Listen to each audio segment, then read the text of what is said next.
Bang Jonal BS. Baik. Sebagai pengusaha, seperti apa Bang melihat debat capres perdana kemarin?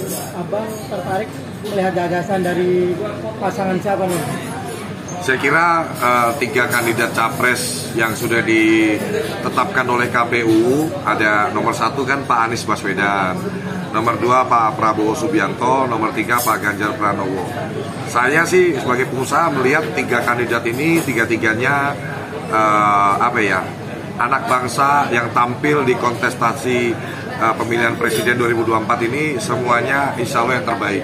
Cuman kalau kita melihat di debat capres yang pertama kemarin, saya kira pandangan saya dari segi kematangan dalam menyampaikan beberapa hal itu di pasangan nomor urut 2 sih, Pak Prabowo sih, menurut saya ya.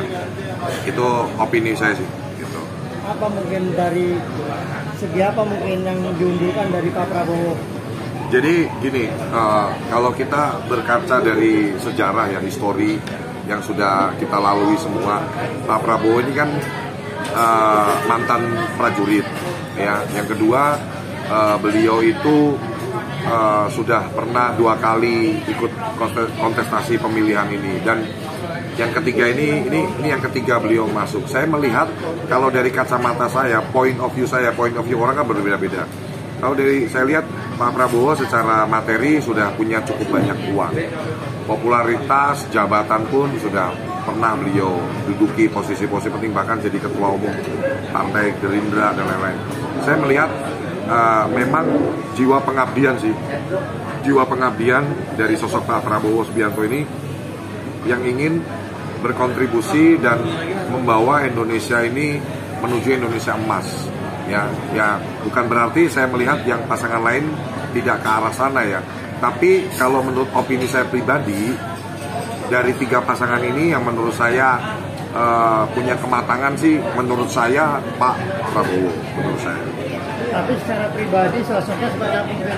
Bang Jon pernah ketemu langsung atau seperti apa? Jadi gini ya, kalau menurut saya Indonesia ini kan negara yang besar, ya. Jadi harus punya pemimpin yang punya ketegasan sih, kalau saya bilang sih, punya ketegasan, punya histori yang baik, ya. Dan sebagai pemimpin, kalau menurut saya itu penting banget punya kematangan secara finansial, menurut saya pribadi ya, supaya ya memang gak ada lagi yang dicari kecuali ingin berbakti untuk bangsa dan negara yang kita cintai ini. Tapi siapapun presidennya nanti di 2024, kembali lagi kan pilihan itu ada di tangan rakyat. Siapapun boleh mulai hari ini untuk menentukan sikap pilihan. Oh, saya mau dukung si A, saya mau dukung Pak Anies, saya mau dukung Pak Ganjar, saya mau dukung Pak Prabowo. Saya kira itu sah-sah saja.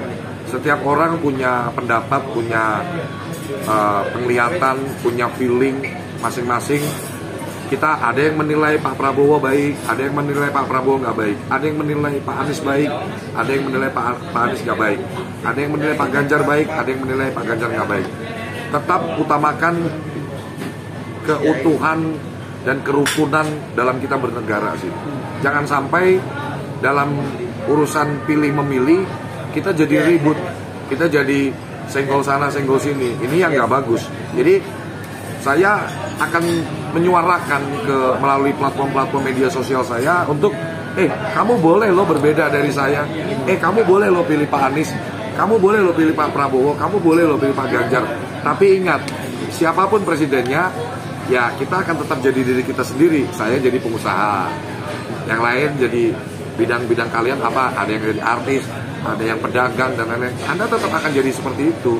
Jadi tidak perlu sampai kita ini mendewakan seseorang sampai berbuat hal yang tidak baik, sampai berantem, memutus tali silaturahmi, saling sindir, saling serang gitu. Dan saya perlu sampaikan juga di kesempatan hari ini, tolong media-media, media sosial juga, penggiat-penggiat media sosial, tolong jangan goreng-goreng isu-isu yang sifatnya adalah saling menjatuhkan si A dan si B. Kayak kemarin saya tanggapin sedikit mengenai rapat internal Partai Gerindra. Di situ ada kalimat Kalau saya secara pribadi dalam setiap tempat ini ada apa ya namanya ya, keluasan atau kesantaian dalam kita berbicara. Ini kan ruangnya kan di ruang rapat internal mereka nih, ya. Saya kira tidak ada yang perlu dibesar-besarkan sih masalah kalimat dasmu itu ya. Menurut saya pribadi ya, bukan saya mendukung kalimat-kalimat yang seperti itu. Ini masalahnya konteksnya adalah ini di ruangan private-nya mereka, bukan di ruang, kecuali ketika debat capres di ruangan terbuka Pak Prabowo menyampaikan seperti itu. Saya kira itu hal yang fatal dan bolehlah masyarakat Indonesia menghujat. Saya kira itu. Kalau disampaikan di ruang yang benar-benar publik ya. Nah, tapi kan masalahnya kemarin itu kan disampaikan di ruang internal, ya. Jadi saya kira jangan dibesar-besarkan. Terus nanti, mohon maaf, kita juga nggak tahu perjalanan nih. Nanti mungkin dari pasangan yang lain ada kepleset ngomong atau apa. Tolong stop kita kontestasinya diwarnai dengan hal-hal yang bisa mengarah ke perpecahan. Himbauan saya itu, ya. Lebih baik adu gagasan, adu ide, adu strategi, bagaimana kita sama-sama berkontribusi, pasangan Pak Anies dan Caimin, pasangan Pak Prabowo dan Gibran, pasangan Pak Ganjar Pranowo dan Mahfud MD, semuanya tonjolkan ide-ide apa yang buat ngebangun Indonesia.